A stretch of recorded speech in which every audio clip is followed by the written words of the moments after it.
Okay, perfect, thanks. I'm Alberto Mercatali and I work for Telecom Italia Sparkle. I'm here together with my friend from the Kicks, Arnold Nipper, to introduce in 10 minutes a new internet exchange point that we have built in Sicily. And this is mostly dedicated to African networks. So that I leave the word to Arnold to introduce the DKIX part, and then I close with some additional note about Sicily Hub.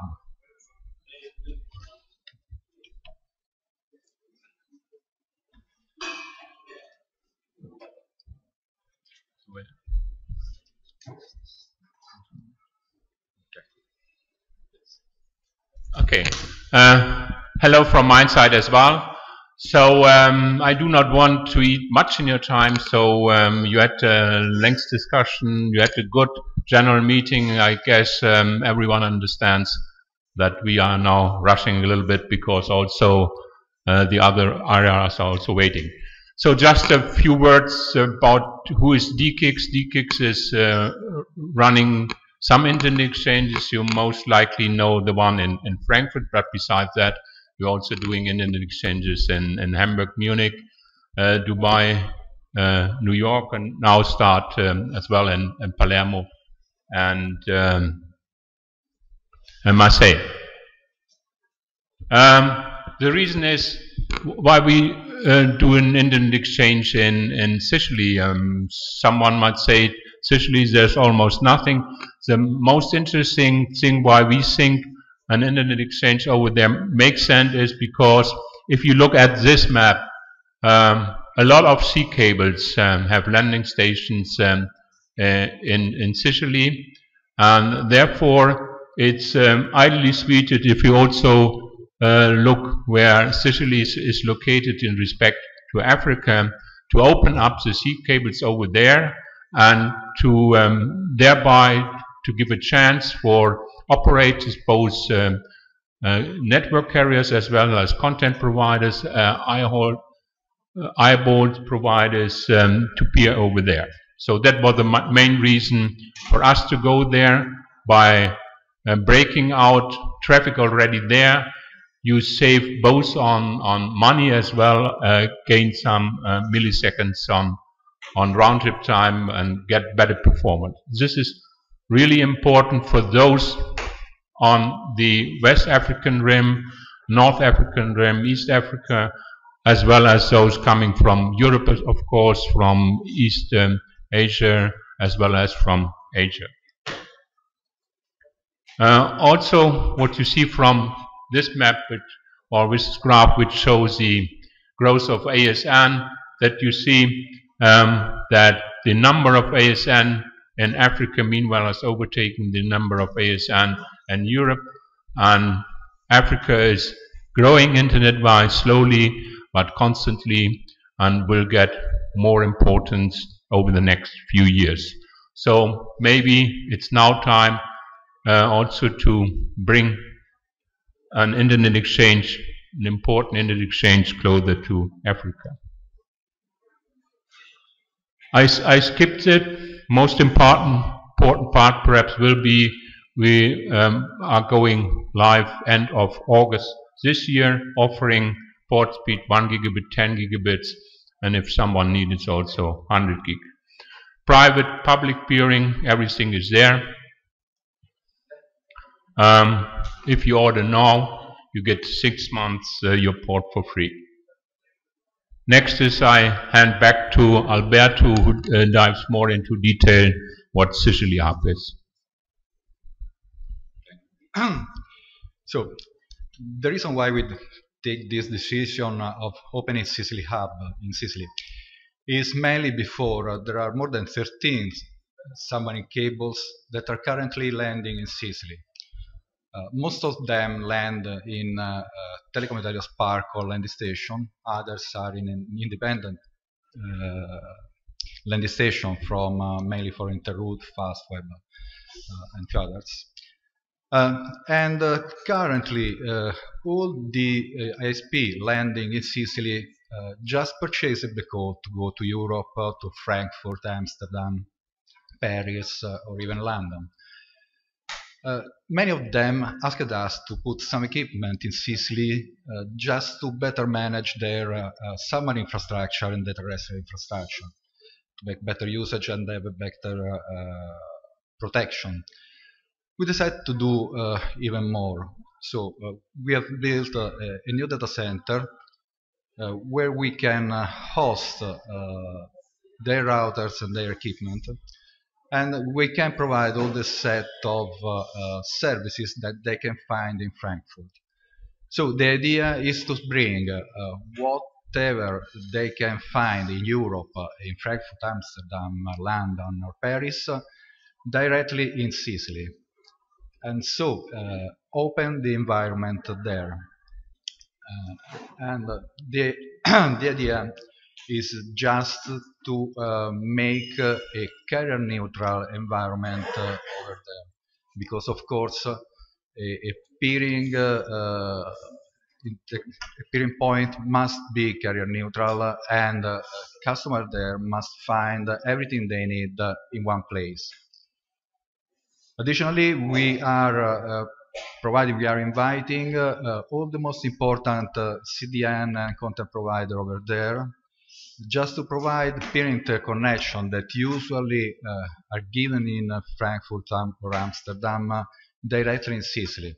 So 30 milliseconds closer to Africa. And this would be a benefit. Everybody has appreciated this fact and has agreed to come with us. Additionally, we invited also a couple of alternative providers to offer their services there. So Telecom Italia Sparkle will not be the only one providing bandwidth services, IP services, and so on into Sicily Hub, but all the customers that will be there will find plenty of availability also from other providers. So it will be completely a carrier neutral point where you will be able to have managed bandwidth, VPN, IP transit, mobile services, even voice services, peering, and backhaul. Having said that, that's all. I want to thank you for your attention. I hope not to be too so boring with you. Thanks. Any questions, Andrew?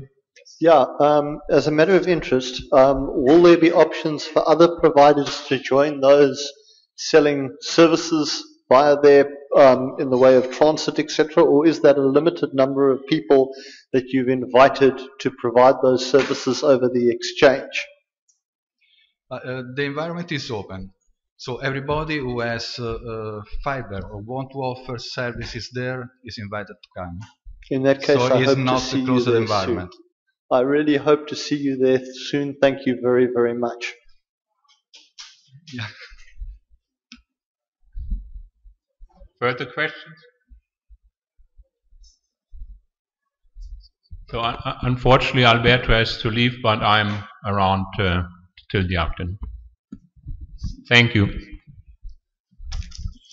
Thank you very much. So if you need the presentation, it's on the website. And I have the contact details of these gentlemen, so if you need more information, just come to me and then I can use your email. So next, I don't know if you know this gentleman, Andrew Alstrom, as our Liquid Telecom. So he's going to give a brief on... Hi guys, I'm not going to keep you long. I think you've all heard enough of my voice for the day. What I want to talk about a little bit in this slot is the value of IP addresses. And I bring this topic to the floor because I think it will increase the participation, because I think that members need to be aware of just how valuable our African resources are. And I think it needs to be stated that we need to start looking after these resources a lot better than we currently are. I did an analysis recently of a particular entity and discovered that they were sitting on about 3 times more space than they were actually using, purely because of the way that space had been assigned. And then I thought to myself, let me do a risk analysis as to what happens in the event of me being unable to get space from Afrinic with the growth plans and with the rate of current expansion, because I think it's I think every business needs to do quantitative risk analysis on a regular basis. And so I looked, and currently in the secondary market for IP space, and whether I agree with it or not, it does exist. IPs internationally are trading for around $12 an IP. That puts IP space at a value of around $800,000 per /16. In the case of someone like Liquid Telecom, who is holding very close to a /14 worth of space, that values the space at around $2.8, $2.9 million odd in the risk analysis. If I look at expansion and the way that the network is growing and the IP space is going forward, and then I run that risk analysis, I come to the very scary conclusion that if something were to happen to Afrinic, I'd be sitting in a position where I'd be looking at in excess of a $10 million expense over the next 3 to 4 years. That tells me that space needs to be very carefully protected. It tells me that the community needs to be very well aware of people attempting to take those resources out. There is a growing demand for space. At the same time, I look at the current utilizations, and I was running some stats on the current utilizations of Afrinic. We're sitting 2.71/8 still available, and in approximately the last year, we've allocated about 1/10. Now at that rate, we are looking at about, if my calculations were correct, around 10 years before we hit soft landing policy. If we wait that long to use that space and use our resources, we will end up in a situation where the rest of the world comes for it. I'm not proposing selling it. I'm not proposing letting the rest of the world take it. I'm proposing that we as network providers look very closely at our own networks and ask, do we need this space and how are we going to use it?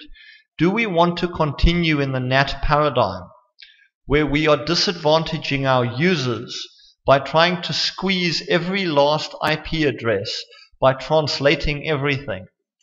I would very strongly argue that that's a very, very bad idea, because all that we are doing is creating a legacy dumping ground for equipment that is not IPv6 compliant.